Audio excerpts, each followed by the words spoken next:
नमस्कार दोस्तों, स्वागत है आपका आपके अपने YouTube चैनल राज जी के स्टडी पर। आई होप कि आपकी तैयारी अच्छी चल रही होगी। तो पशुपालन टेस्ट सीरीज की अगली कड़ी में हम सीरीज नंबर 3 को सॉल्व करेंगे, साथ ही प्रत्येक प्रश्न को पूरी डिटेल के साथ पढ़ेंगे। लेकिन वीडियो स्टार्ट करें उससे पहले वीडियो को लाइक कर दे, ज्यादा से ज्यादा लोगों तक शेयर कर दे और चैनल को सब्सक्राइब कर ले। तो बिना टाइम वेस्ट किए चलते हैं अपने वीडियो पर।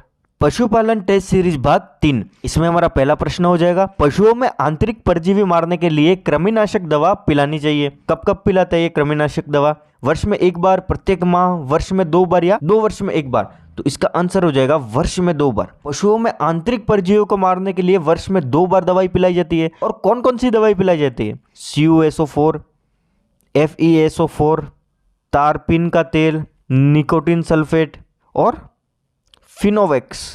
कॉपर सल्फेट, फेरस सल्फेट, तारपीन का तेल, निकोटीन सल्फेट और फिनोवेक्स, ये जो दवाइयां हैं पशुओं में आंतरिक परजीवियों को मारने के लिए वर्ष में 2 बार पिलाई जाती है। इसी प्रकार अगर पूछ लिया जाए कि पशुओं में बाह्य परजीवियों को मारने के लिए कौन सी दवाई का उपयोग किया जाता है, तो उसमें आती है CuSO4, कॉपर सल्फेट है ना, उसके बाद हो गई फिनाइल और methyl parathion. Copper sulphate, phenyl और मिथाइल पैराथियान को पशुओं के बाह्य परजीवियों को मारने के लिए यूज में लिया जाता है। ये बात आपको ध्यान में रखनी है। उसके एग्जाम में इसे भी प्रश्न पूछे जा सकते हैं, आंतरिक परजीवियों को मारने के लिए कौन सी दवाई का उपयोग किया जाता है, बाह्य परजीवियों को मारने के लिए कौन सी दवाई का उपयोग किया जाता है, पीड़ाहारी दवाई कौन सी है, या ज्वर रोधी दवाई कौन कौन सी है। ये प्रश्न आपके एग्जाम में पूछे जा सकते हैं, ये चीज आपको ध्यान में रखनी है। अगला प्रश्न देख लेते हैं, भैंस में सुरती नस्ल का मूल स्थान है। भैंस की सुरती नस्ल है, उसका मूल स्थान कहां से है? उसका आंसर हो जाएगा B, गुजरात। गुजरात का खेरा जिला, यहां से इसकी उत्पत्ति है। इसके अलावा ये गुजरात के नडियाद में पाई जाती है और बड़ौदा में भी पाई जाती है। ठीक है, ये जो भैंस है इसके सींग होते हैं दराती के आकार के। किस आकार के होते हैं? दराती के आकार के। ये सुरती नस्ल की प्रमुख विशेषता है। इसके अलावा ये प्रति ब्यांत कितना दूध दे देती है? तो ये दे देती है 1600 से 1700 लीटर पर ब्यांत। उसके अलावा इसके जो दूध में वसा होती है वो कितनी होती है? 7.5%। ठीक है, ये सब चीजें आपको ध्यान में रखनी है सुरती नस्ल के बारे में। अगला प्रश्न देख लेते हैं, सर्वाधिक दूध देने वाली बकरी की नस्ल कौन सी है? बीटल, सिरोही, बारबरी या जमनापरी? तो इसका आंसर हो जाएगा जमनापरी। जमनापरी दुधारू नस्ल है। दुधारू नस्ल के अलावा ये द्विकाजी नस्ल है, मांस के लिए भी उपयुक्त है। ये दूध भी अच्छा दे लेती है।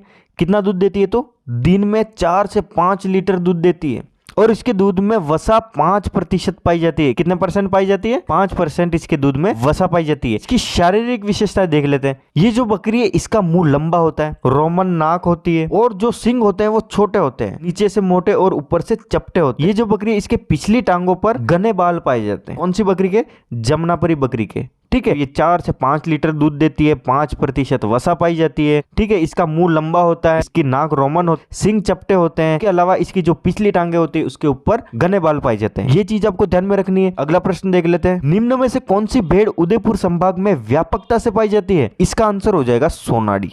सोनाड़ी जो भेड़ है उदयपुर संभाग में सर्वाधिक पाई जाती है। और कौन कौन से जिलों में पाई जाती है उदयपुर संभाग में? उदयपुर हो गया, डूंगरपुर हो गया, बांसवाड़ा हो गया, चित्तौड़गढ़।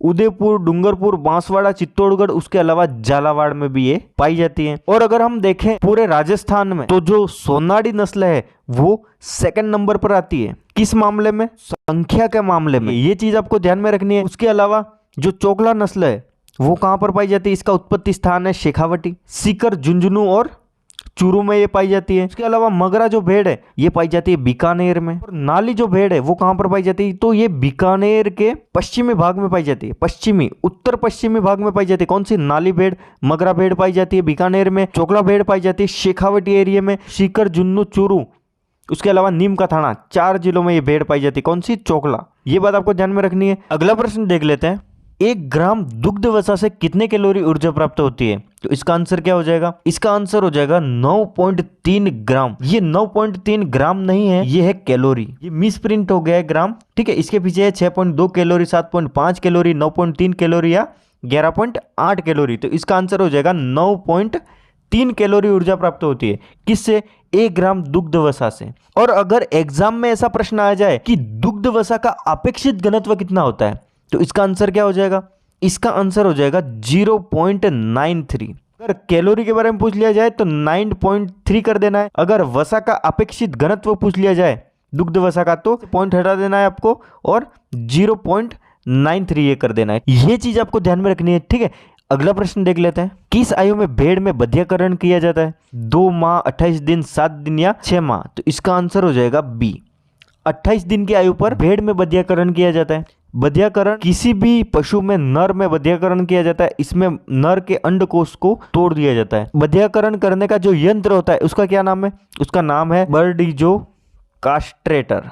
बर्डीजो कास्ट्रेटर है वो बधियाकरण करने का यंत्र है। और 28 दिन की आयु पर भेड़ में बधियाकरण किया जाता है। भेड़ में बधियाकरण करने के फायदे ये हैं कि भेड़ में मांस की मात्रा अच्छी मिल जाती है, ठीक है। इसी प्रकार बकरी में भी नर में बधियाकरण किया जाता है, वो 30 दिन की उम्र पर किया जाता है। उसी प्रकार गाय भैंस में, ठीक है, जो गोवंश होता है हमारा, इसमें 1 वर्ष की उम्र पर किया जाता है। गाय भैंस जो गोवंश है उसके अंदर 1 वर्ष की उम्र पर किया जाता है। और 28 दिन की उम्र पर भेड़ में किया जाता है, 30 दिन की उम्र पर बकरी में किया जाता है, ठीक है। ये चीज आपको ध्यान में रखनी है। अगला प्रश्न देख लेते हैं। निम्न में से कराकुल किसकी नस्ल है? तो इसका आंसर क्या हो जाएगा? इसका आंसर हो जाएगा डी। कराकुल है जो भेड़ की नस्ल है। और भेड़ की भी कौन सी? ये भेड़ की विदेशी नस्ल है। इसका जो उत्पत्ति स्थान है वो कहां से है? तो मध्य एशिया। और आपको पता है ये भेड़ का जो वैज्ञानिक नाम है वो है ओविस अराइज। और ये जो भेड़ है वो मांस के लिए पाली जाती है। किसके लिए पाली जाती है? मांस के लिए पाली जाती है। और इससे ऊन कम मात्रा में मिलता है, लेकिन कितना मिलता है?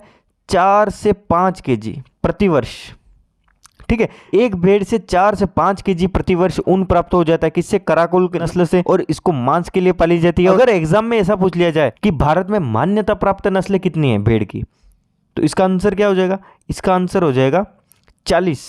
भारत में जो मान्यता प्राप्त नस्लें हैं वो है 40, ठीक है। और विश्व में टोटल मिलाकर भेड़ की 200 नस्लें पाई जाती है। तो कराकुल किसकी नस्ल है? तो भेड़ की नस्ल है। ये चीज आपको ध्यान में रखनी है। अगला प्रश्न देख लेते हैं। बकरी में तापमान कहां से नापा जाता है? थूथन से, पूंछ से, गुदा से या धमनी से? तो इसका आंसर क्या हो जाएगा? इसका आंसर हो जाएगा सी, गुदा से नापा जाता है। और जो नॉर्मल बकरी होती है उसका टेम्परेचर होता है 101 डिग्री फ़ारेनहाइट, ठीक है। 101 डिग्री फ़ारेनहाइट। या अगर ऐसा पूछ लिया जाए कितना सेंटीग्रेड होता है, तो 39 डिग्री सेंटीग्रेड। कितना होता है? 39 डिग्री सेंटीग्रेड किसका तापमान होता है? तो बकरी का नॉर्मल टेम्परेचर होता है। और गुदा से इसका टेम्परेचर नापा जाता है, ठीक है। अगर ये पूछ लिया जाए कि इसकी नाड़ी गति कहां से नापी जाती है, तो बकरी की जो नाड़ी गति नापी जाती है वो धमनी से नापी जाती है। अगर ये पूछा जाए कि बकरी की श्वास गति कहां से नापी जाती है, वो नापी जाती है थूथन से। श्वास गति किससे नापी जाती है? थूथन से। धमनी से क्या नापा जाता है? तो नाड़ी गति नापी जाती है। और गुदा से क्या नापा जाता है? तो तापमान नापा जाता है। ये चीज आपको ध्यान में रखनी है। अगला प्रश्न देख लेते हैं। निम्न में से जल में घुलनशील विटामिन है, तो इनमें से कौन सा विटामिन है जो जल में घुलनशील है? ए, ई, के, बी? तो इसका आंसर क्या हो जाएगा? बी, ए, डी, ई, के। ये कौन से विटामिन है? ये वसा में घुलनशील है। कौन कौन से? ए, डी, ई, के वो वसा में घुलनशील है। बी और सी ये किस में घुलनशील है? तो जल में घुलनशील है। जल में घुलनशील विटामिन है बी और सी, तो इसका आंसर हो जाएगा बी, ठीक है। ए को कहा जाता है रेटिनॉल, डी को कहा जाता है कैल्सीफेरॉल। उसके बाद आता है वसा में घुलनशील ई को कहा जाता है टिकोफिरॉल। के को कहा जाता है के से कैल्सीफेरॉल। क्या कहा जाता है? के से कैल्सीफेरॉल, ठीक है। उसके बाद हम बात कर लेते हैं जल में घुलनशील। जल में घुलनशील है बी और सी। बी को क्या कहा जाता है? थाइमिन। सी को कहा जाता है साइनोकोबालेनम, ठीक है। तो निम्न में से जल में घुलनशील विटामिन कौन सा है? तो डी आंसर हो जाएगा इसका, विटामिन बी। अगला प्रश्न देख लेते हैं। सबसे अच्छा साइलेज किसका बनाया जाता है? बरसिम, रिच का, मक्का या बाजरा? तो सबसे पहले तो ये पता होना चाहिए हमको कि साइलेज क्या चीज है। जो साइलेज है वो पशुओं का चारा है।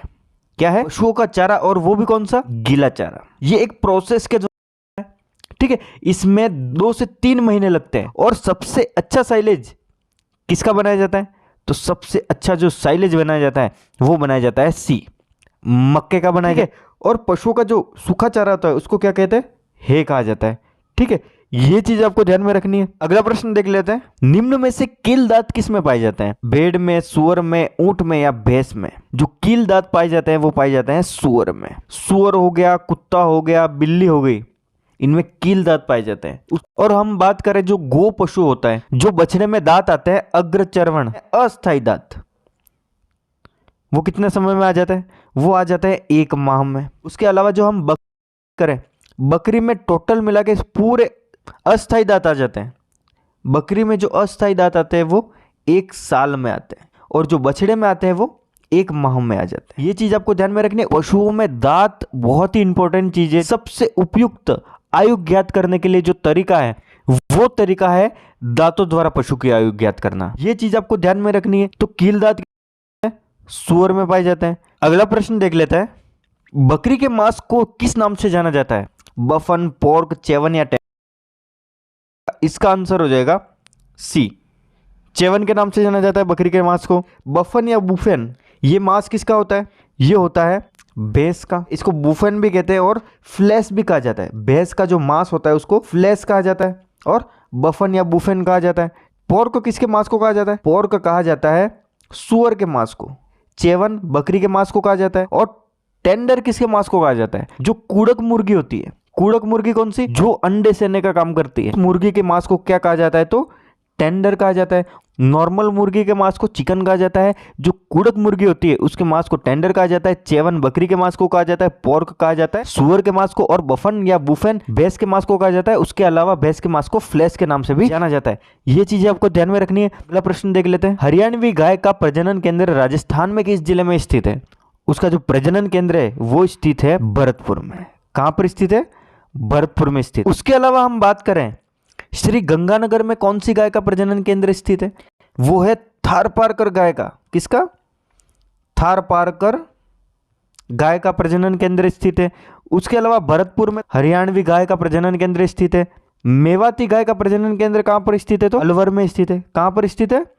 अलवर में स्थित है। जो श्री गंगानगर का पड़ोसी जिला हनुमानगढ़, हनुमानगढ़ में जो प्रजनन केंद्र स्थित है कौन सी गाय का है?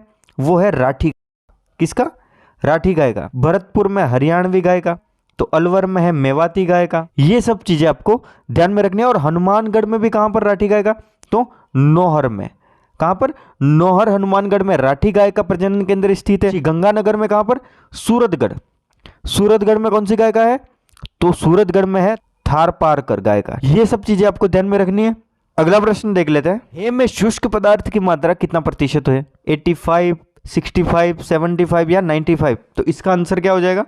ए, 85% पाई जाती है। किसमें? हे में। हे क्या है? पशुओं को खिलाए जाने वाला शुष्क चारा। तो शुष्क चारा होगा तो शुष्क पदार्थ की मात्रा सर्वाधिक पाई जाएगी, ठीक है। और 15% नमी पाई जाती है। उसी प्रकार जो साइलेज है उसको क्या कहा जाता है? हरा चारा या गीला चारा। और अगर एग्जाम में ये पूछ लिया जाए बीज युक्त चारा, उसको क्या कहा जाता है? तो फॉडर कहा जाता है। क्या कहा जाता है? फॉडर कहा जाता है। और बीज रहित चारे को क्या कहा जाता है? तो फॉरेज कहा जाता है। क्या कहा जाता है? फॉरेज कहा जाता है। ये चीज आपको ध्यान में रखनी है। तो हे में शुष्क पदार्थ की मात्रा 85% पाई जाती है, ठीक है। हे के लिए जो उपयुक्त फसल है वो है बरसिम। सर्वाधिक हे बनाया जाता है वो बरसिम का बनाया जाता है। अगर ये पूछ लिया जाए कि साइलेज कौन सी फसल का उपयुक्त होता है, वो होता है मक्के का। किसका? मक्के की फसल का साइलेज बनाया जाता है, तो बरसिम की फसल का हे बनाया जाता है। ये चीजें आपको ध्यान में रखनी है। अगला प्रश्न देख लेते हैं, भारत की सबसे ऊंची भेड़ कौन सी है? नाली, मेरिनो, नेल्लोर या अविकालिन? इसका आंसर हो जाएगा सी, नेल्लोर भेड़। इसका जो उत्पत्ति स्थान है वो तमिलनाडु से, और इसको मांस के लिए पाला जाता है। उसके अलावा हम बात करें नाली की, ये कहां पर पाई जाती है? बीकानेर में। मेरिनो कहां पर पाई जाती है? ये विदेशी नस्ल है जो फ्रांस। कहां पर पाई जाती है मेरिनो? नेल्लोर कहां पर पाई जाती है? तो भारत के तमिलनाडु में पाई जाती है। और जो अविकालीन भेड़ है इसका उत्पत्ति स्थान कहां से? तो अविकालीन का जो उत्पत्ति स्थान है वो है राजस्थान। राजस्थान में भी टोंक जिला, और टोंक जिले में मालपुरा। यहां पर एक संस्थान स्थित है, उसका क्या नाम है? केंद्रीय भेड़ एवं ऊन अनुसंधान संस्था। कौन सी? केंद्रीय भेड़ एवं ऊन अनुसंधान संस्था, जिसने अविकालीन भेड़ का विकास किया है, अविकालीन भेड़ को विकसित किया है, ठीक है। तो अविकालीन भेड़ का उत्पत्ति स्थान केंद्रीय भेड़ एवं ऊन अनुसंधान संस्था से है, ठीक है। ये चीज आपको ध्यान में रखनी है। अगला प्रश्न देख लेते हैं, देशी मुर्गियों का औसतन भार कितना होता है? 1.25 से 1.50, 0.5 से 1 kg, 1.5 से 2.5 kg, 2.5 से 3 kg। देशी मुर्गियों का वजन होता है 1.25 से 1.50। कोई कोई जो मुर्गियाँ होती है वो 2 किलो की भी होती है, लेकिन एवरेज अगर हम निकालें तो हमारे जो भारत में देसी मुर्गियों का जो वजन होता है वो 1.25 से 1.5 किलो ही होता है। और अगर ये पूछ लिया जाए सर्वाधिक देसी अंडा उत्पादन राजस्थान में कहाँ पर होता है, वो होता है बांसवाड़ा में। और ऐसा पूछ लिया जाए कि सर्वाधिक विदेशी कहाँ पर होता है, तो ये होता है अजमेर में। ये चीज आपको ध्यान में रखनी है। अब मुर्गियों में एक क्रिया होती है निर्मोचन। मुर्गियां किसका निर्मोचन करती है? मुर्गियां करती है अपने पंखों का निर्मोचन। और वो कब करती है? जनवरी और फरवरी में।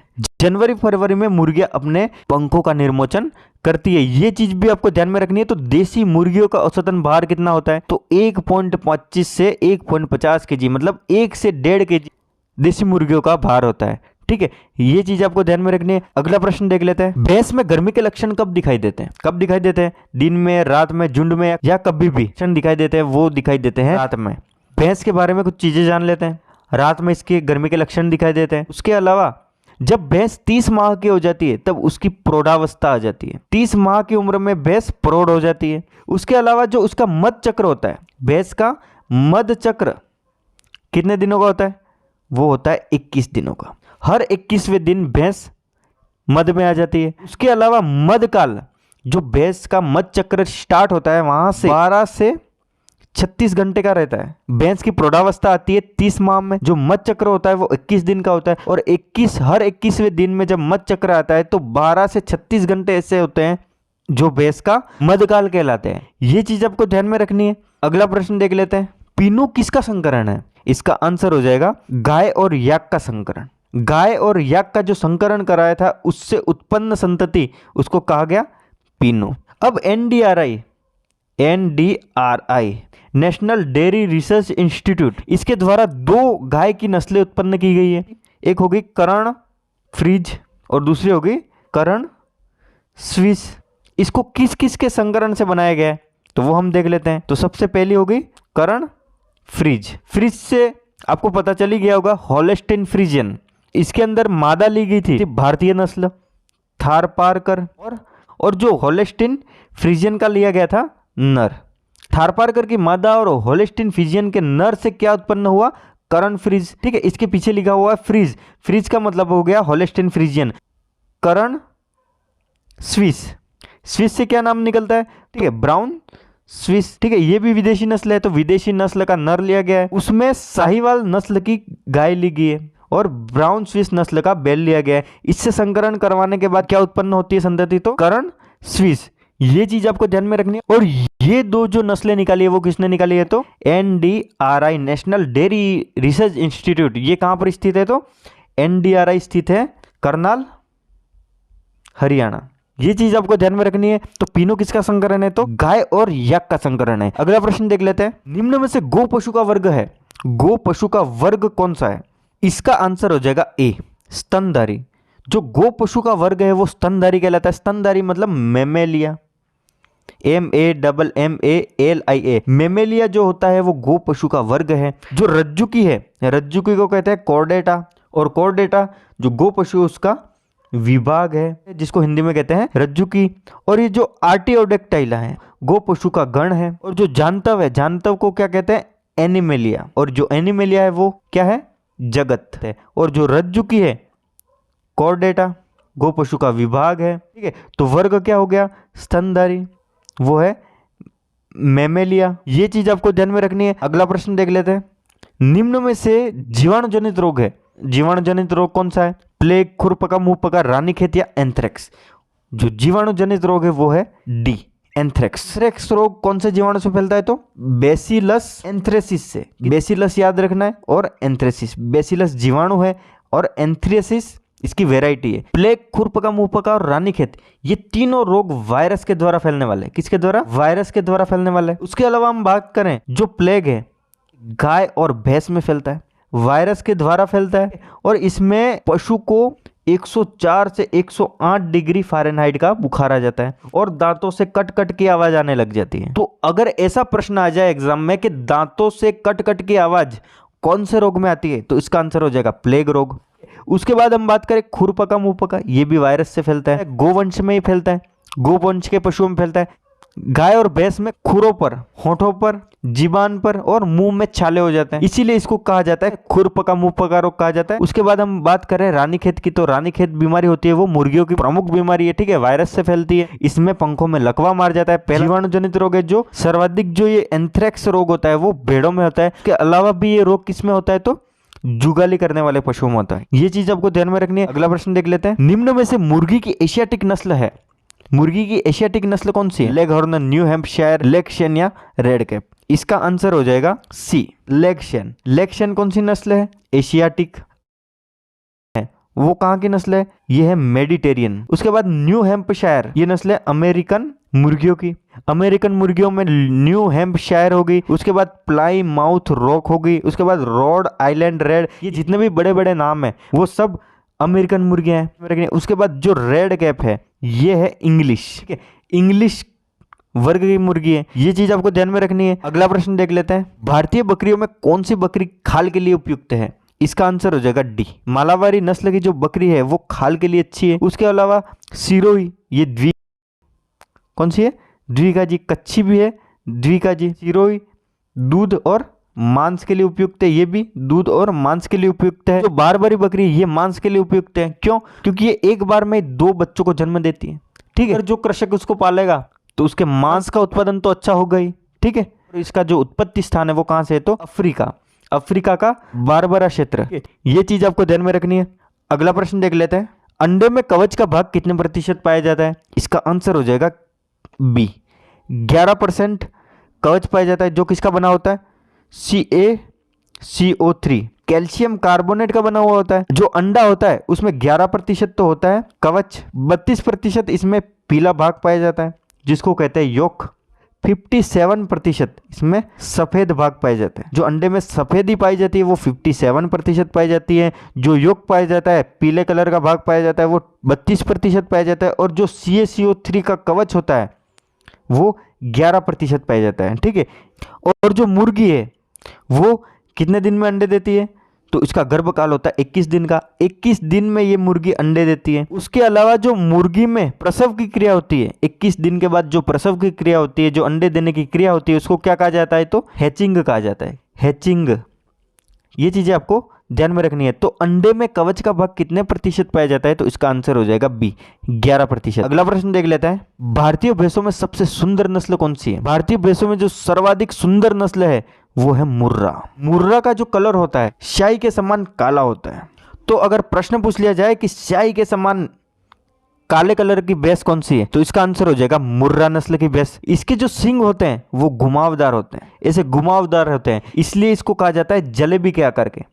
कौन से? जलेबी के आकार के सींग किस में पाए जाते हैं? ऐसा प्रश्न भी आ जाए तो मुर्रा भैंस में पाए जाते हैं। सर्वाधिक सुंदर भैंस की नस्ल कौन सी है? तो मुर्रा नस्ल है, ठीक है। और इसकी आंखें चमकीली होती है और इसकी पूंछ और सिर के ऊपर बाल पाए जाते हैं सुनहरे कलर के। और इस भैंस का उत्पत्ति स्थान कहां से है? तो इस भैंस का उत्पत्ति स्थान है यूपी का पश्चिमी भाग। और यूपी के पश्चिमी भाग से लगाकर दिल्ली, यूपी का पश्चिमी भाग या दिल्ली, एग्जाम में आ जाए दिल्ली तो दिल्ली करना है आपको, और दिल्ली नहीं आया तो यूपी का पश्चिमी भाग करना है। उसके अलावा ये जो भैंस है वो हरियाणा और पंजाब में भी पाई जाती है। तो भैंसों में सबसे सुंदर नस्ल कौन सी है? तो मुर्रा नस्ल। अगला प्रश्न देख लेते हैं। बकरी के दूध का अपेक्षित घनत्व कितना होता है? इसका आंसर क्या हो जाएगा? 1.025। जो सबसे कम अपेक्षित घनत्व होता है वो बकरी के दूध का होता है, 1.025। उसके बाद हम देखें 1.028, ये किसका होता है?